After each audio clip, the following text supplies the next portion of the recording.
제가 그때 목사님 숨어있는 괴물을 좀 끄집어내 보시라고, 목사님 그 이상으로 하실 수 있다고. 본인이 그런 능력이 있는데 읽어야 된다고 10년간 생각하니까 읽기만 하신 거예요. 그래서 실수도 좀 할 수 있지만 우리가 그걸 당연시 여기고 극복해 가야 된다. 근데 여기서 다시 돌아갈 수 있다는 것입니다.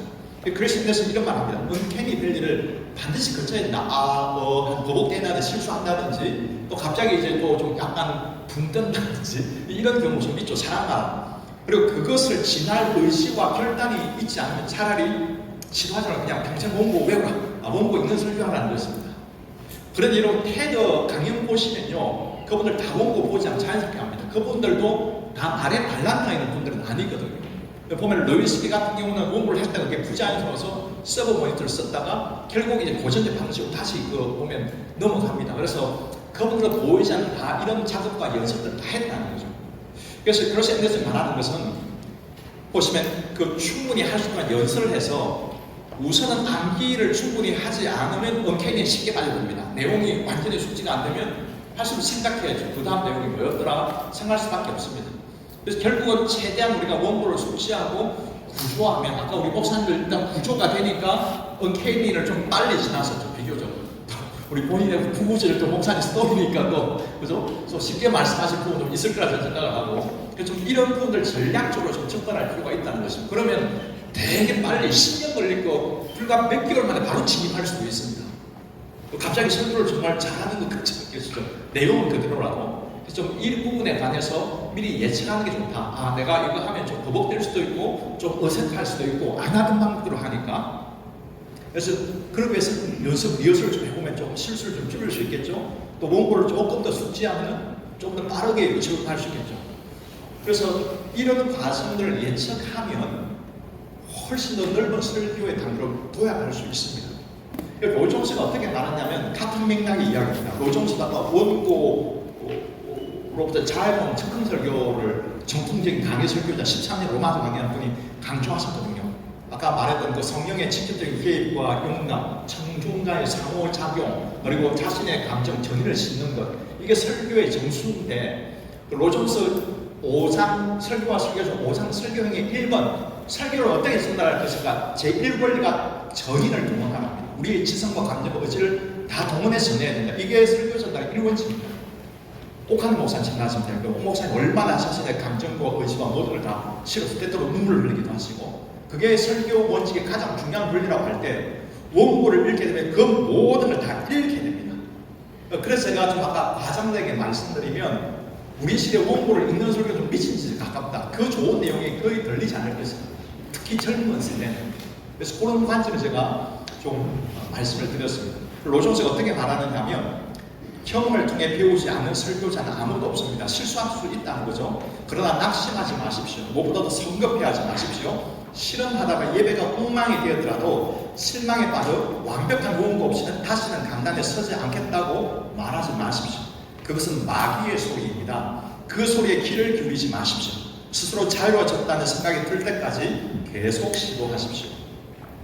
이건 정말 로이존스가 이런 말을 할 줄 몰랐죠. 부분만 얘기할 것 같은데, 근데 곰곰이 생각해보면 이게 다 연결이 되죠. 로이존스 목사님 의식 속으로 들어간다면, 물론 당연히 본문의 진리를 그대로 전하는 게 가장 중요한 강의 설교자인데, 이분도 조시 필더나 위대한 설교자의 대부를 다 연구해 보니 그 설교 중에 어느 누구도 원고를 읽는 설교자는 거의 존재하지 않았고, 분명히 빛과 함께 불을 가지고 전한다고 할 때 원고를 읽는 것은 거의 불가능하다. 불을 담는 것은 원고를 읽는데 열정적으로 하기, 설교 되게 하기 어렵죠. 또 한 가지 이분들이 생각하는 설교의 최고의 단계는 하나님의 개입, 하나님의 행동이라고 할 때에, 당연히 그 원고를 읽는다면 하나님 주신 영감을 순간순간 우리가 캐치하기 되게 어렵기 때문에 결과적으로 최고의 설교로 가기 위해서는 단순히 이 좀 편안하고 세련되고 이런 태도를 넘어서서 설교의 가장 근원적 능력을 생각한다면 이런 설교로 갈 수밖에 없다는 것입니다. 그래서 조금 힘겹고 좀 귀찮기도 하지만 아마도 저는 여러분들, 우리 성도들이 대단히 좋아하실 것이라고 확신합니다. 제가 한 달 전에 유튜브의 가장 이상적인 설교 형식에서 아까 원고 설교, 그리고 암기 설교, 그리고 자율적인 설교, 이걸 세 개를 다 비교해서 그인대로 설교한 모습을 유튜브 채널에 하나 올려놨어요. 2만 명인가 4만 명 목사님들이 많이 보셨는데 거기 어떤 분이 그 자기 고민을 좀 적었어요. 목사님이 거기 이제 교수님 나는 이상하게도 제 따님을 많이 연구해서 전했다고 생각하는데 이상하게 교인들이 반응이 없고 오늘은 내용이 좀 부족하다 생각하는데 우리 교인들과 함께 이렇게 좀 공감하며 전했던 설교는 이상하게 오늘 많이 받는 것 같은데 어떻게 해야 될까요? 하더라고요. 그래서 아무래도 우리 정통교 강의 설교자는 내가 뭘 많이 준비하고 그걸 다 전해야만 좀 마음이 편하고 또 내가 좀 할 바를 하고 속이 시원한데 우리 교회들은 당연히 그것도 기대를 하지만 설교 때 목사님이 나를 봐주고 공감해 주는 것에서도 대단히 큰 은혜를 받거든요. 그래서 그런 맥락에서도 이런 좀 방법들 그렇지 않습니까? 아무리 좋은 말을 나를 보지 않고 말하면 그게 별로 와닿을 수가 없습니다. 그래서 중간에 버벅대고 또 좀 실수하더라도 돌아가지 않고 계속 좀 이것으로 좀 정진하는 방향으로 하시면 좋을 것 같아요. 저도 부족하지만 부흥회나 또 어디 강사로 갈 때는 이것을 목표로 원고를 준비를 하거든요. 그럼 훨씬 더 제가 느끼기에도 저도 만족감이고 교인들도 되게 좀 좋아하시는 것 같아요. 그래서 제가 지난번에 오늘 교회 갔을 때 지난주 교수님 어떤 교수님 오셔서 너무 설교가 지루했는데 오늘 또 교수님이 설교한다고 해서 사모님 너무 힘들어했는데 설교가 너무 은혜스러워요. 그래서 원고 안 보고 했거든요. 교회들하고 그리고 올해 초에 제가 어느 교회에서 부흥회를 이제 3일간 했는데 우리 목사님이 이제 어쨌든 학교에서 강의하니까 부흥회하면 부담스러워하실까 해서 말씀 사경회라고 했더라고요. 좀 이렇게 편안하게 하더라고. 근데 제가 알거든요. 말씀 사경에서 강의에서는 교회들 은혜 못 받습니다. 60, 70대가 더 반대 대부분이. 당연히 지금 그거 하면 열심히 정말 최선을 다해 하거든요. 마치고 그 장로님들이 목사님 한 번 더 오시면 좋겠다고 그러면서 그 담임 목사님 사경회를 하는데 부흥회를 하고 가셨다고. 왜냐면 제가 알거든요. 빛이 좀 불이 없으면 절대 그 영향력이 없거든요. 신년 또 첫 주고. 그래서 여하튼 우리가 열정과 불이 중요한데 또 우리의 성령이 중요한데 그 원고를 어떻게 그렇게 가능하겠습니까? 그런 맥락 우리가 정말 설계 토약을 원한다면 이 방향으로 좀 힘들어도 계속 나가야 됩니다. 그러기 위해서 아까 말씀드린 것처럼 좀 더 그래도 쉽게 실수 잘려면 좀 더 구조를 좀 더 쉽게 한다든지 또 좀 형광펜으로 또 잘 숙지해서 한 페이지를 요약한다든지 이런 작업을 하면 정말 진심으로 당장 이번 주 한 달만 해보세요. 되게 설교가 짧은 시간에 되게 토약하고 우리 교인들도 뭔지 모르게 되게 목사님 설교가 은혜스럽다고 말하는 겁니다. 제가 아까 우리 미국의 목사님들 매주 그 춤으로 설교 강좌하고 있는데 목사님들 그 말씀 제 문자로 많이 남겨주시거든요. 교인들이 정말 그 전에 되게 목사님들과 지구하고 고루하고 또 우리 목사님 그런 분 계셨거든요. 너무 큰 그 수혜를 받았다고 이번 클래스에 항상 그렇게 해왔는데 그래서 그런 맥락에서 이 과정으로 가야 된다라는 말씀을 드립니다. 가볍게 말씀드리면 원고에서 적응들을 할 때 4단계를 거치는 것 같습니다. 제가 관찰해보면 우선은 퍼거든 단계. 이제 어떻게 해보려고 하는데 실수도 하고 버벅대기도 하고 말빨도 딸립니다. 별로 말도 잘 안 떠오르고 원고 우리 보더니 원고에 우리가 단어를 다 써놨는데 그냥 하려면 원고는 10단어 쓰는데 한 3단어밖에 생각 안 하거든요. 좀 아쉬운 거 있죠. 근데 어쨌든 시도합니다. 그래서 비상은요 이제 조금 이렇게 납니다. 조금 그런 대로 이제 익숙해진 거예요. 근데 비행기로 직진비행만 날기는 해요. 이제 마이크 잡고. 근데 이제 내용은 약간 비난적인데 여전히 말하는 방식은 약간 이제 기존의 강의 설교처럼 비행은 이제 좀 자유로워졌어요. 마이크 하나 잡고 우리 성도님들 인텍션 하면서 자유롭게 말씀을 전할 수 있는 단계입니다. 근데 제가 생각할 때 위대한 설교사들을 연구하면서 최고의 설교의 단계는요 활곡입니다. 이 활곡은 정말 내가 전할 내용을 다 이미 숙지한 상태고 이제 우리 교인들 수준에 맞춰서 얼마든지 인텍션 하면서 말씀을 나누고 또 그 순간에 최종적으로 바람을 타는 단계잖아요. 그러니까 정말 성령에 주신 그 은혜를 의지하면서 그때 끌고 갈 수 있는 활곡 단계가 아닐까. 이 정도 이러면 정말로 하나님 그게 로이드 존스나 스펄전도 결국 자기의 설교를 완전히 좋아했지만 전국적으로 그 설교의 현장 속에 임재하시고 개입하신 성령을 의지했거든요. 제가 생각하기로 우리가 어떤 말을 잘한다고 해서 신학 지식이 많다고 해서 그것 때문에 역사가 일어나지 않는가. 전국적으로 우리가 최선을 다해 전하고 성령님 개입하시고 기름 부어 주셔야 되는데 그렇게 이 최고의 단계에서 우리가 최선을 다하면서 주님께 주는 그 은혜들이 있다면 그때그때 유연하게 설교에 접근할 수 있는 게 최고의 어떤 설교 혹은 어떤 연륜 있는 설교가 아닐까라고 생각합니다. 그래서 앞으로 좀 가야 되는 단계로서 이런 부분도 있을 수 있구나라고 미리 좀 제가 예고편으로 좀 말씀을 좀 드려놓습니다. 그래서 중간에 이 허리 이야기인데 입맛이 떨어지더라도 너무 걱정 안 하셔도 되니까 계속 좀 드시면 좋아지리라고 생각합니다. 그리고 이제 테드식 설교를 할 때 조금 달라야 되는 부분이 있습니다. 설교 전달은 같은 것 아닌가 생각할 수 있는데 조금 달라야 됩니다. 우리가 설교할 때 상대방이 누구냐로 인식하에 따라서 말하기 방식이 다릅니다. 여러분, 우리가 소위 어른 목사님 만났을 때의 말투와 친구 목사님 만났을 때하고 후배 만났을 때의 말투가 다르지 않습니까? 말하는 방식이.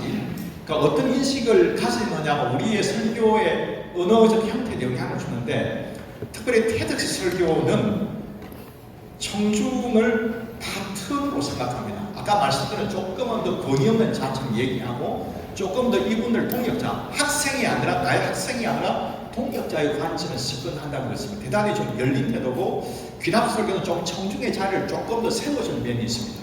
그전에 일방적으로 가르침에 들어야 되는 그런 존재였는데, 귀납 설교는 조금 더 인격적으로 주고받기를 한다든지 또 좀 더 청중하고 조금 더 존중해주는. 요즘에 가끔 그 설교 때 문제되는 거 보면 옛날식으로 막 이야기를 했는데 그게 영상짤로 문제가 되는 경우 있지 않습니까?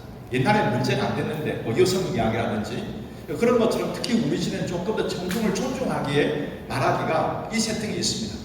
그리고 아까 말씀드린 강대상도 나중에 보겠습니다만 좀 더 개방된 방식, 이 세팅 자체가 우리의 방식에 영향을 주는 거거든요. 그런 면에서 어제 우리 오늘 아침에 목사님 너무 잘하셨는데 대단히 좀 편안하게 이걸 안 했으면 편안하게 좀 얘기하셨잖아요. 그렇게 해야 될 때도 있고 또 주제에 따라 좀 편안하게 접근해야 될 때도 있고, 그래서 기담 교수님이 조금은 더 편안한 접근, 파트너처럼 접근한다. 그래서 저는 이제 좀 쉽게 설명드리면 제 느낌은 좀 이렇습니다.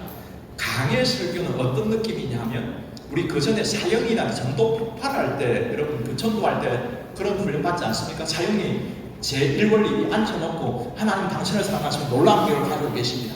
설명하잖아요. 2원리는요, 모든 사람은 죄인이 돼서 모든 사람은 죄를 보니 설명하죠. 전도 폭발 저도 제가 좀 그 교사 자격증까지 있거든요. 열심히 전도 폭발 그 5원리 다 외우고 뭐 검사받고 했었는데, 그거 보시면 딱 연역적 설교입니다.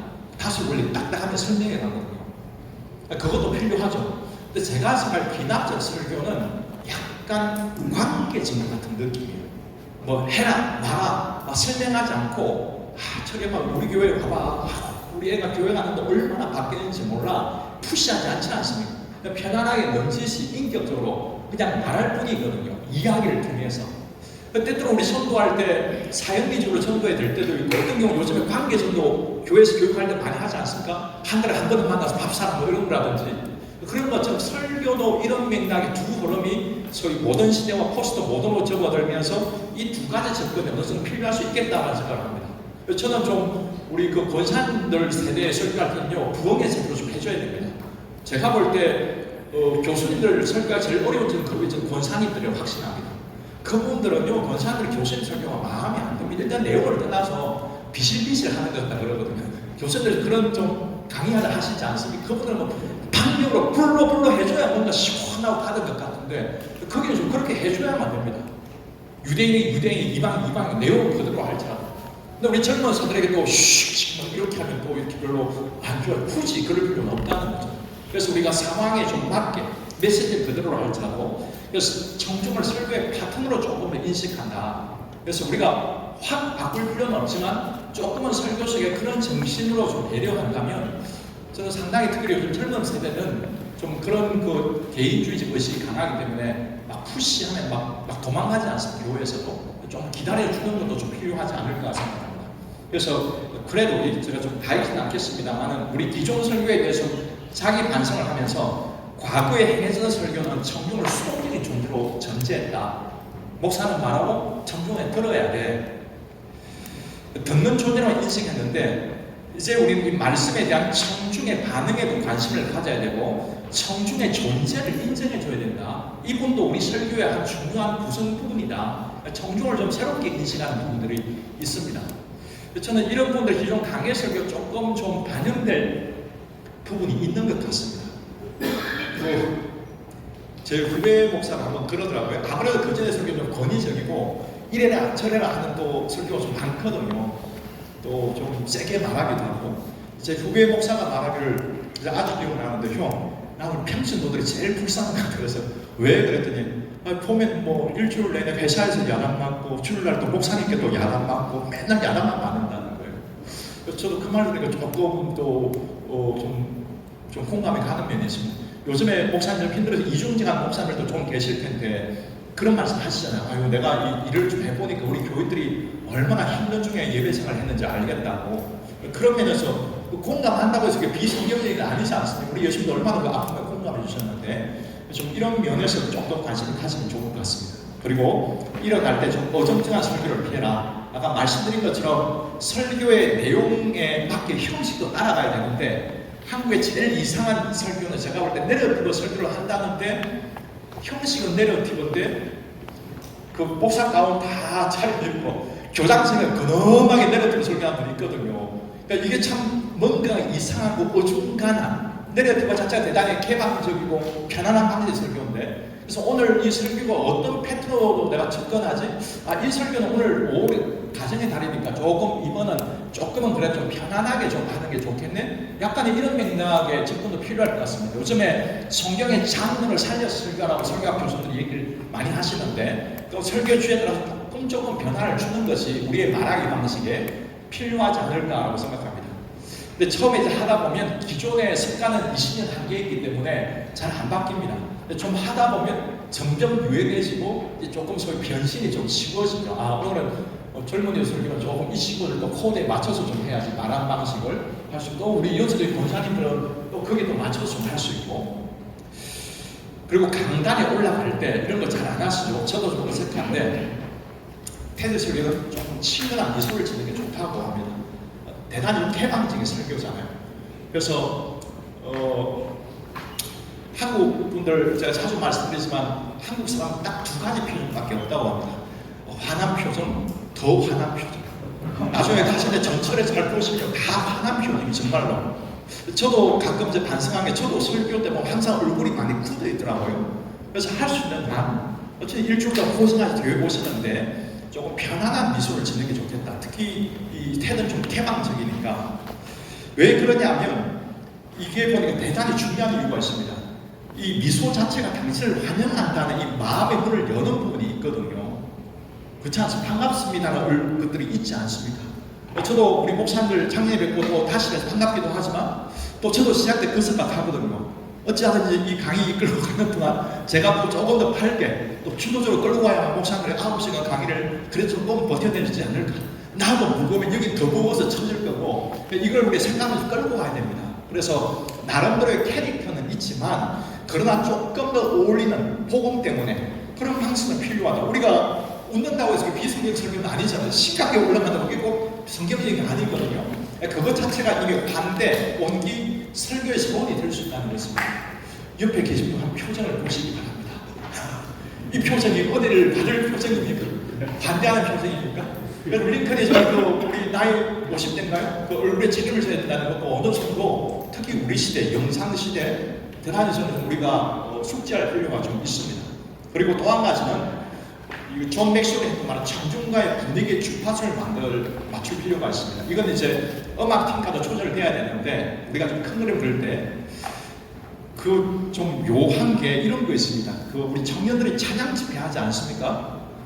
근데 보면 제가 아는 그 청년부 목사님 계신데 청년부 찬양 집회하는데 목사님 설교를 조금 좀 꺼려하는 분위기가 있어요. 근데 그게 뭐냐면 정말 찬양을 뜨겁게 하는데 이 목사님이 설교로 올라가는 순간 분위기가 급다운되는 부분이 있습니다. 갑자기 목소리가 쭉 쳐지면서 그런 거 좀 있죠. 그러니까 그 면에서 좀 노련한 설교자는 청중의 주파수와 파동까지도 고려한다는 게 좋다고 합니다. 그럼 조금 청중이 이제 이런 걸 업데이트, 거기에 준해서 파도를 타고 가야 되는데 다 꺼트리는 경우가 있거든요.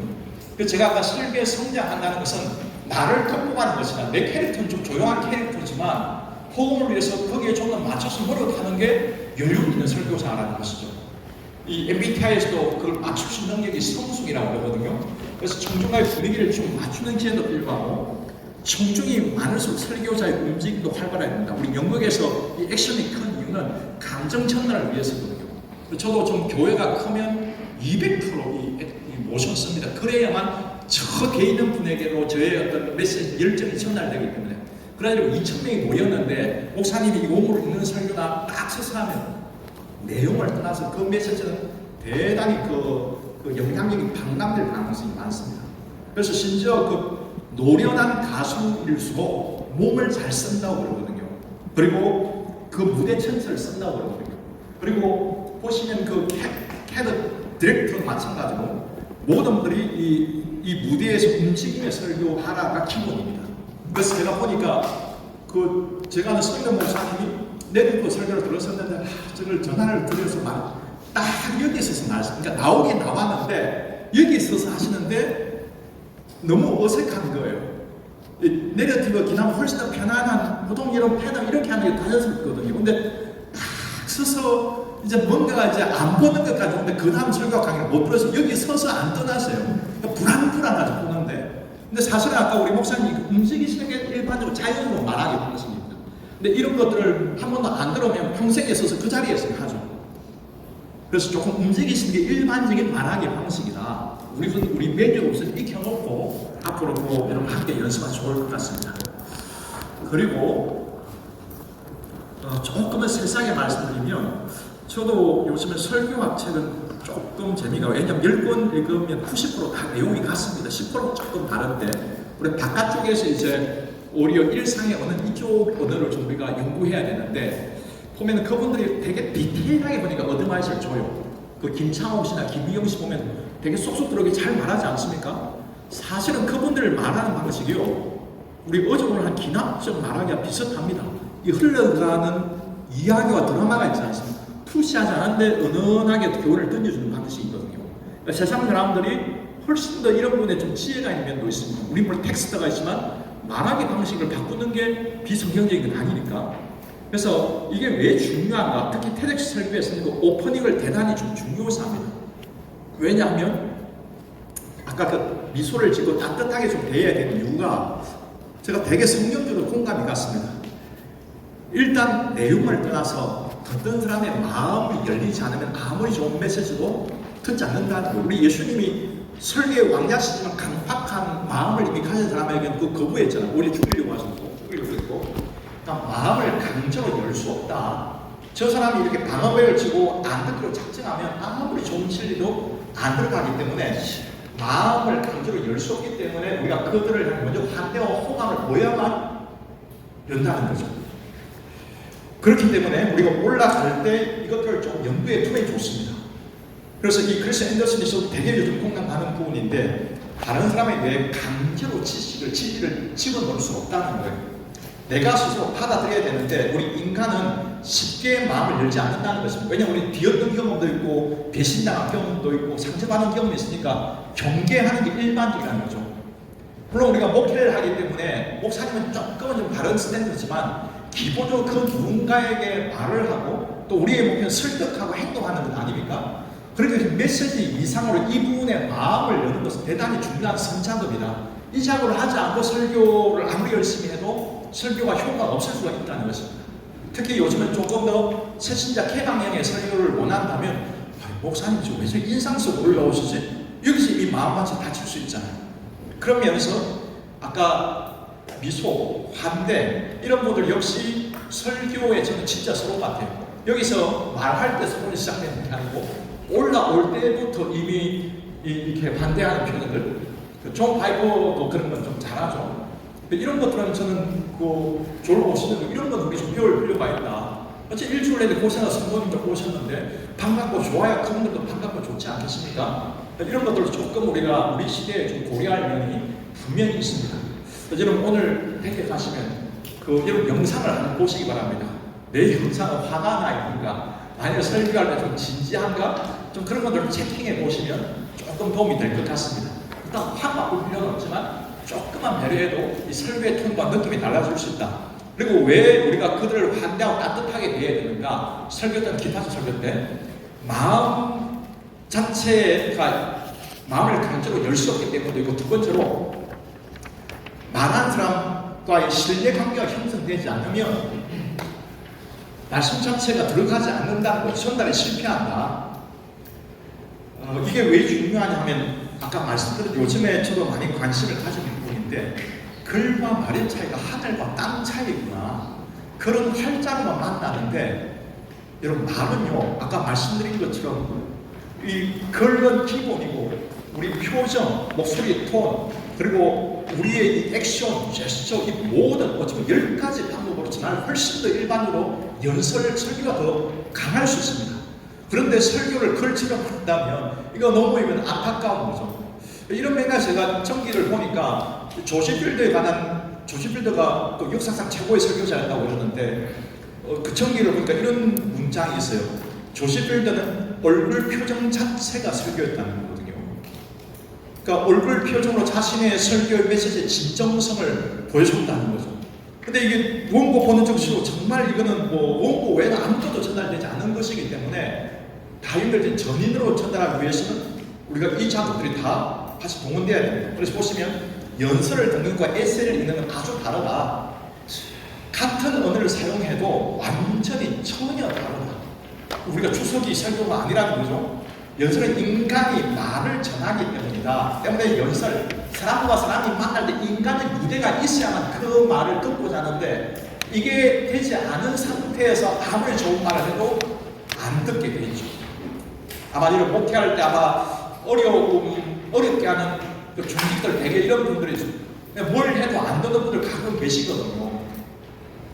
그래서 청중과 유대가 없으면 아무리 분명하게 설명하고 날카로운 논리를 펼쳐도 내용을 제대로 전달할 수 없다. 심지어 이해시키더라도 변화를 끊어내지 못한다. 그게 틀려서다가 어쨌든 마음은 다치면 그냥 안 한다는 겁니다. 우리도 좀 그렇지 않습니까? 보통 우리 사모님들 조언이 되게 날카롭거든요. 당신 설교할 때 이거 좀 이렇게 하면 좋겠어. 우리가 잘 따라합니까? 사모님들 말씀은요 대체로 제가 볼 때 성경 다음으로 그 정확한 계시입니다. 근데 우리가 거의 잘 안 따라하는 이유가 뭡니까? 그 좋은 말 좀 예쁘게 하면 될 텐데 꼭 기분 나쁘게 하자. 당신은 말이야. 그래서 치아랑 마음 우리 나가지 않습니까? 제가 그 장례당 말씀드렸죠. 공군에 제가 군목 막 임관했을 때 선배 목사님이 이제 간증을 하셨는데 그 말씀을 하셨어요. 사실 30살 때 갑자기 담임 목사가 되는 거죠. 새벽기도 수요 금요 신장 하는데 갑자기 가운 딱 입고 주일 대회 이런 설교할 때 되게 어색하죠. 청년부 담당 설교하다가. 근데 이제 그분 말씀은 그래요. 자기가 이제 30살 때 처음으로 주일날 대회 때 가운 입고 설교를 이제 공식 대회 설교를 하는데 그 사모님이 그 같은 신학과 동기시라는 거예요. 같은 과 신학과 동기 분과 결혼하시는데 목사님이 안 그래도 조금 수줍은 내성적인 분이신데 주일날 예배 선언할 때 첫 설교를 가운 입고 했는데 첫 설교 마치면 사모님께서 쭉 달려오시더니 그 귀에다 그러셨다는 거예요. 아휴, 내가 이보다는 잘하게 다녔어. 그 말이 트라우마가 돼서 내가 지금도 설교를 못한다고 그러시면서 그래서 우리 사모님을 좀 많이 격려해 주시기 바란다고. 조용기 목사님의 책 중에 설교는 나의 인생 책에 보니까 그 참 독특한 내용이 나옵니다. 조용기 목사님이 그 사모님 그래요. 당신만큼은 나를 좀 칭찬하고 격려해 줘야 된다고. 그러니까 그 어쨌든 유명한 목사님조차도 칭찬과 격려가 필요하다는 거죠. 그러니까 똑같은 말이라 하더라도 어떻게 말하냐에 따라서 잔소리가 되기도 하고 정말 중심으로 말이 되기도 하고 우리 설교도 똑같은 말이지만 어떻게 말하느냐가 그것들이 달라질 수 있다는 것입니다. 저도 돌이켜보니까 내용만 생각했지 어떻게 말하느냐는 많이 생각하지 않았던 것 같아요. 그리고 나중에 보면 우리의 목소리를 쓰는 것 보니까 대가들이 여기까지 다 생각을 했더라고요. 이 목소리가 가진 힘들이 생각보다 아주 강력하다 라든지 그래서 이런 부분에 조금 더 우리가 복음에 귀하기 때문에 관심을 가져야 된다고 생각합니다. 그리고 왜 이게 아까 따뜻한 환대가 중요하냐면 일반적으로 청년과 믿음 있는 그 유대 관계가 형성돼야 되는데 그러기 위해서는 믿을 만한 신뢰자, 여행 가이드의 인상을 주야만 믿고 들어보자 하는 거잖아요. 근데 목사님 인상이 그냥 되게 그냥 우락부락 좀 화려하신 것 같으면 이미 좀 마음의 벽이 좀 쌓일 수 있죠. 그러면서 우리가 좀 지혜가 필요합니다. 그렇다면 청중과 어떻게 유대관계가 되게 중요하다 했는데 어떻게 유대관계가 형성될 수 있는가 할 때에 우리가 아까 미소와 반대 할 수 있으면 그게 좋습니다만 조금 더 구체적으로 말씀을 드리면 되게 유명한 찰스 스티미가 유명한 책이 있습니다. 그 심리학에 관한 책인데 좀 일반인을 좀 소개해드리면 무슨 청중과 공통점을 우리가 맨 처음 설교를 시작할 때 청중과 좀 공통점을 확보하는 게 좋다라고 이야기합니다.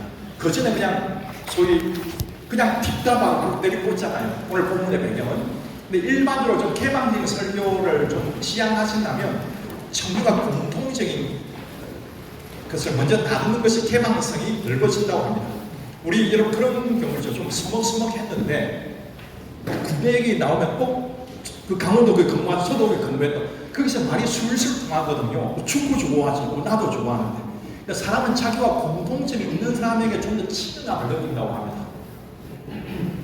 그래서 그 기왕이면 거기 그 고향이 거기냐고 괜히 또 반갑지 않습니까?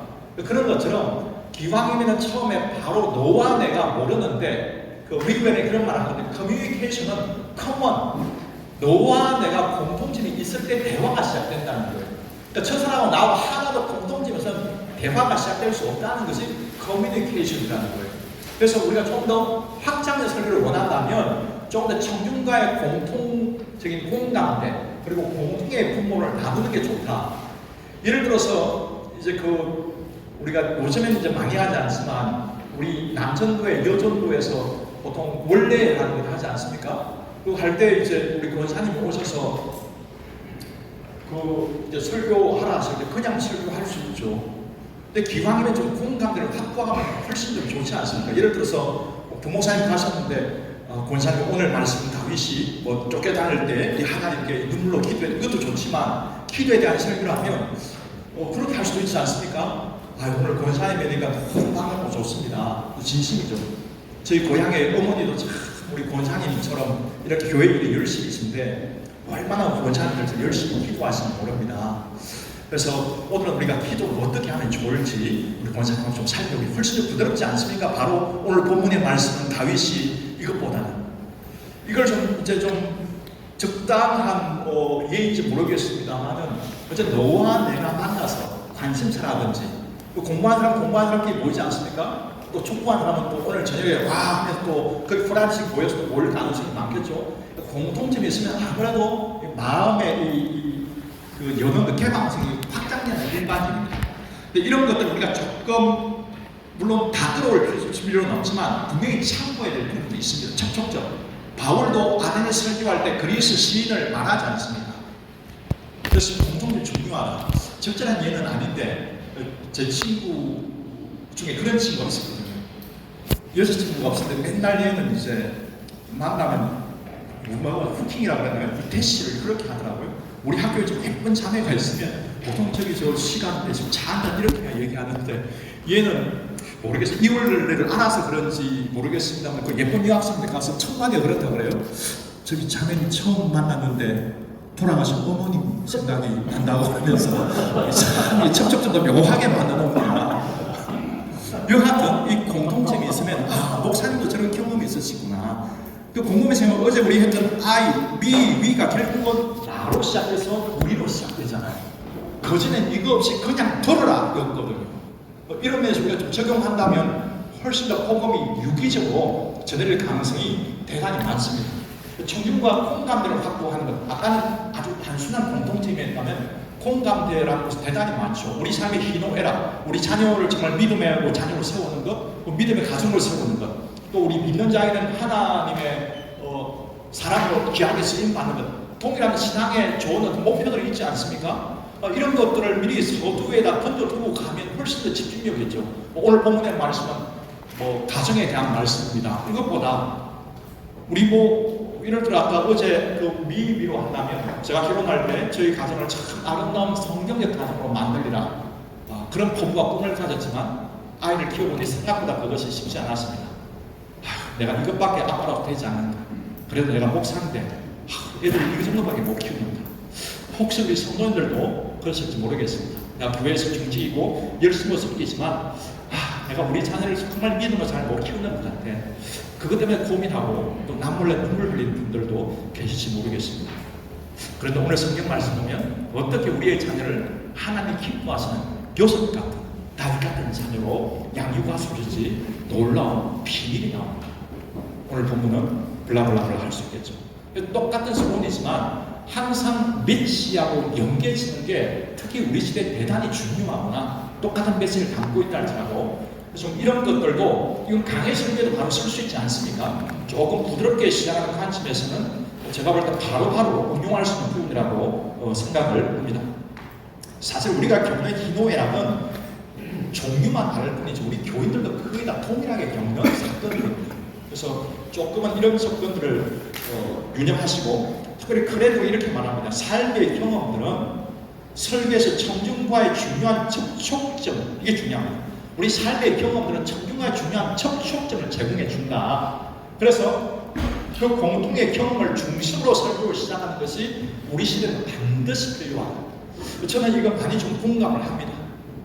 똑같은 메시지지만 그냥 아무런 연계점 없이 주일이니까 내가 설교하니까 들으라 보다는 이것이 당신을 위한 설교임을 보여줄 수 있다면 훨씬 더 집중력이 있겠죠. 스펄전도 좋은 설교란 저 목사님은 나를 향해서 말씀하시는 것 카페라는 설교가 좋은 설교라고 그랬거든요.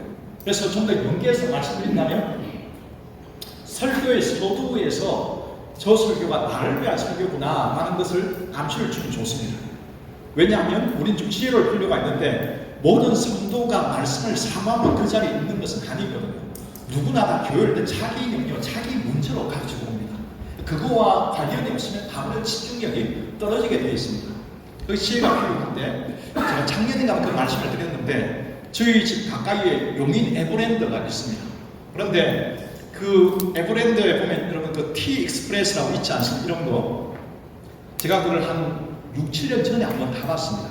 그때 한번 우연히 저희 딸하고 갔었는데 비가 와가지고 그 2시간 줄을 서서 그거 타는데 사람이 한 명도 없는데 비가 와가지고 저희 딸이 아빠 저거 한번 티 익스프레스고 재미있어 타봐요 그랬는데 제가 별로 안 좋아합니다. 제가 공군 출신인데도 약간 고공공포증이 있어서 막 타는데 뛰었는데 여하튼 별로 안 좋아하는데 그리고 사랑하는 딸이 지금 같이 타자는데 또 다정하게 또 이렇게 또 제 공간이 있어가지고 또 이렇게 또 타고 여러분 티 익스프레스 여러분 타지 마십니다. 저 때는요 그런 거 타면 청룡열차라 해가지고 보통 이런 게 보통 이렇게 가거든요. 근데 이거는 시작 때부터 이렇게 올라갑니다. 이렇게 올라가서 이렇게 떨어집니다. 그래가지고 저희 다가 깨르르 웃는데 저는 계속 눈을 감고 진짜 너무 어렵더라고요. 근데 그거 탈 때 보통 이제 그 에버랜드 직원이 보통 안내 그걸 합니다. 여러분 이거 티 익스프레스 타실 때에 그 안경 벗어 놓으시고요, 기준품 내려 놓으시고, 그거 반드시 안내 필터 뭐 하셔야 돼 이런 거 하거든요. 그런데 그 이제 알바생이 그걸 하는데 줄을 2시간 바글바글 썼는데 이게 딸랑딸랑 반짝반짝 그러니까 안내 드리겠습니다. 아무도 안 듣더라는 거예요. 근데 그걸 보던 뒤에 고참이 아무리 이렇게 반짝반짝 고객이라고 안내 안전사항 말씀드리는데 아무도 안 듣죠. 친구, 여자친구, 남자친구 다 바글바글 얘기하고 그 누가 듣겠습니까? 근데 그걸 보던 뒤에 고참 직원이 보더니 그거 나오라고. 그러면서 이 고참 직원이 어떻게 하냐면 걸어가는 폼도 건들건들 이렇게 그러면서 이제 보니 옆에 판때기 하나 들고 나왔는데 이 판때기를 드는데 보니까 그 에버랜드 그 옆에 그림이 있고 머리가 이 소위 박이 깨져서 피가 철철 흐르고 있고 기부사하고 이렇게 소위 병신돼서 이게 뚫뚫한 모습을 딱 보이지만 하시는 딱 첫 마디가 제 말 안 들으면요 병신돼요. 그러니까 조용히 하더라고요. 우리도 좀 지혜가 있어야 돼요. 사람은요 자기와 연관되어만 말을 듣습니다. 특히 우리 시대는 옛날보다 말씀을 사모하지 않잖아요. 특별히 젊은 분들은 어떻게 듣게 하게 할 때 청중으로 시작하는 것, 자신의 그 문제로 시작하는 것, 연계해지는 게 대단히 우리 시대는 중요하구나. 우리가 조금 더 삶에 좀 관심을 가져야 됩니다. 복음이 중요하기 때문에. 그래서 공감대, 공통점, 또 질문도 어제 설명드린 것처럼 질문이 왜 중요하냐면 저는 사실은 그 설교에서 보면 한 두세 가지 썼습니다. 좋은 것만 다 끌어와가지고 한 두세 가지 썼는데 아까 그 I, me 이것도 썼고요. 제가 공식으로 전한대 질문을 던지면 좋다고 그랬죠. 질문을. 왜냐하면 이게 내과학적으로 질문을 던지면요 내의 지식의 공백이 발생한다는 거예요. 그래서 이 질문으로 시작한 지식 격차가 생겨서 사람은 그 호기심을 충족시켜야만 만족하는 본성이 있다는 것입니다. 졸린 시간이니까 제가 한 번 더 말씀드리면 이런 거죠. 여러분, 우리 몸에 커피가 몸에 더 나쁠까요? 그 티가 더 몸에 나쁠까요? 제가 종종 묻곤 하는 한번 여쭤보겠습니다. 이 연구가 많이 있습니다. 하루에 커피 10잔 마시는 게 몸에 더 나쁠까요? 그 티, 녹차를 10잔 마시는 게 더 나쁠까요? 한번 여쭤보겠습니다. 가볍게. 내가 생각할 때 커피를 10잔 마시는 게 더 몸에 안 좋다. 한번 가볍게, 뭐 우리가 자각키지 않으면 안 되니까 좋습니다. 내 생각으로 커피는 어디 보니까 신장국에 좋다는 매년 바뀌는 것 같습니다. 여하튼 그래도 녹차 티를 10잔 더 마시는 게 안 좋은 것 같다. 아, 비슷하네요. 그래요. 이제 이만 마치겠습니다. 얘는 또 오늘 밤에 어느 게 더 나쁘지 생각나면 꼭 있습니다. 그 강사 이상하네. 그 대답을 해주고 와야지. 그렇게 맞춰버리나? 이럴 수 있거든요. 제가 이렇게 편안한 10분 휴식 후에 말씀드린다면 실제로 스페인에서 이런 실험을 했다고 합니다. 이제 그 사형수가 있는데 2명의 사형수에게 스페인 국왕이 의사를 시켜서 실험을 시킨다고 합니다. 어느 게 도대체 더 나쁘냐? 특히 서양은 이 티와 커피를 많이 마시니까 한쪽 사형수한테는요 쉽게 말해서 매일 커피를 20잔씩 매일 먹게 만들고 그리고 한쪽 사형수한테는 매일 티를 20잔씩 마시게 했다는 거예요. 어느 쪽이 먼저 죽었을까요? 놀랍게도 어느 쪽이 먼저 죽었냐면 그 실험하던 그 실험시킨 국왕이 죽었다고 합니다. 그리고 이제 계속 실험을 했는데 그 다음 누가 죽었냐면 놀랍게도 그 실험하던 의사들 그 다음 죽었다. 실험도 어느 게 더 나쁜지 정확하지 않다. 몸 관리 열심히 하면 커피 10잔 마셔도 건강하다. 그럴 수 있다는 거죠. 이와 같이 질문을 던지는 순간에 지식 격차가 벌어져서 더 집중한 경향이 있습니다. 제가 강의하면서 얼마나 질문 많이 던집니까? 알게 모르게 계속 집중하기 위해서 이렇게 하면요 1시간 강의도 많이 질문하지 않습니다. 그래서 아까 말씀드린 I, 그렇지 we, me, we로 공감대를 만들어 초청하고 질문으로 전환하면요 거의 설교에 집중하게 되어 있습니다.